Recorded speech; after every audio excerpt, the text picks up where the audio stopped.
Assalamualaikum warahmatullahi wabarakatuh. Nama saya Lela Mahyuni dengan NIM 0309193137 untuk memenuhi tugas akhir semester pada mata kuliah Administrasi Pendidikan, dosen pengampu Dr. Fridianto MPDI, Tadris Pendidikan Ilmu Pengetahuan Sosial, Fakultas Ilmu Tarbiyah dan Keguruan, Universitas Islam Negeri Sumatera Utara Medan. Ini saya mengambil materi tentang fungsi-fungsi administrasi pendidikan. Yang pertama, perencanaan atau planning. Perencanaan adalah keseluruhan proses pemikiran dan penentuan secara matang tentang hal-hal yang akan dikerjakan di masa akan datang dalam rangka pencapaian tujuan yang telah ditentukan. Menurut Anderson dan Bauman, perencanaan adalah proses mempersiapkan seperangkat putusan bagi perbuatan di masa akan datang. Syarat-syarat dan fungsi perencanaan. Adapun syarat-syarat perencanaan yaitu sebagai berikut. Yang pertama, tujuan harus dirumuskan secara jelas. 2. Perencanaan harus sederhana dan realistis. 3. Bersifat fleksibel atau luas. Keempat, adanya keseimbangan baik di dalam maupun di luar. Adapun fungsi perencanaan yaitu sebagai berikut. Pertama, sebagai pedoman bagi semua yang terlibat. 2. Sebagai alat dalam pengawasan atau pengendalian. Ketiga, meningkatkan efektivitas dan efisien kerja. Kedua, pengorganisasian atau organizing.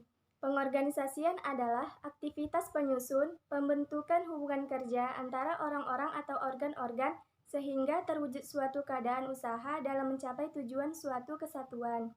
Menurut Gibson, pengorganisasian adalah semua kegiatan manajerial yang dilakukan untuk mewujudkan kegiatan yang direncanakan menjadi struktur tugas untuk mencapai tujuan dari suatu organisasi. Fungsi pengorganisasian. Adapun fungsi-fungsi pengorganisasian yaitu sebagai berikut. Yang pertama, organisasi sebagai pemberi struktur, material, pekerjaan, pikiran, dan penempatan personel. Yang kedua, organisasi sebagai yang menetapkan hubungan orang-orang, kewajiban, dan proses pencapaian tujuan, pendidikan, dan pengajaran. Ketiga, organisasi sebagai alat untuk mempersatukan usaha-usaha dalam menyelesaikan pekerjaan.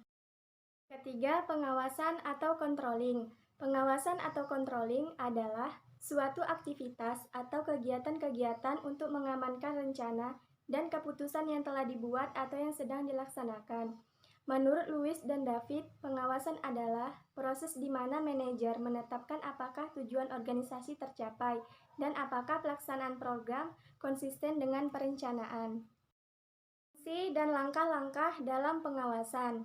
Adapun fungsi perencanaan antara lain yang pertama, membandingkan hasil yang telah dicapai dengan rencana yang telah ditetapkan.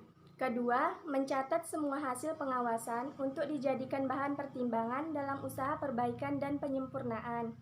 Adapun langkah-langkah dalam pengawasan yaitu sebagai berikut. Yang pertama, menetapkan standar kinerja. Kedua, mempengaruhi kinerja staf.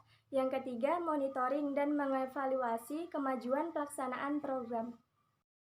Keempat, penggerakan atau actuating. Penggerakan atau actuating adalah menggerakkan orang-orang organisasi agar mau bekerja dengan penuh kesadaran secara bersama-sama mencapai tujuan yang diharapkan. Menurut Gitteri, penggerakan adalah tindakan untuk mengusahakan agar semua anggota kelompok dapat berusaha untuk mencapai sasaran-sasaran yang sesuai dengan perencanaan dan usaha-usaha organisasi. Yang terakhir adalah koordinasi atau coordinating. Koordinasi atau coordinating adalah segenap kegiatan yang ditujukan untuk menghubungkan berbagai bagian-bagian pekerjaan dalam suatu organisasi. Dalam praktik koordinasi dalam pendidikan dijalankan oleh semua unit yang berada dalam sistem pendidikan dan pengajaran. Koordinasi juga sebagai aktivitas manajer untuk membawa orang-orang yang terlibat dalam suasana administrasi pendidikan. Langkah-langkah dalam koordinasi. Adapun langkah-langkah koordinasi antara lain, yang pertama, melaksanakan penjelasan singkat atau briefing. Kedua, mengadakan rapat kerja dan koordinasi. Yang ketiga, memberikan umpan balik terhadap hasil dari suatu kegiatan.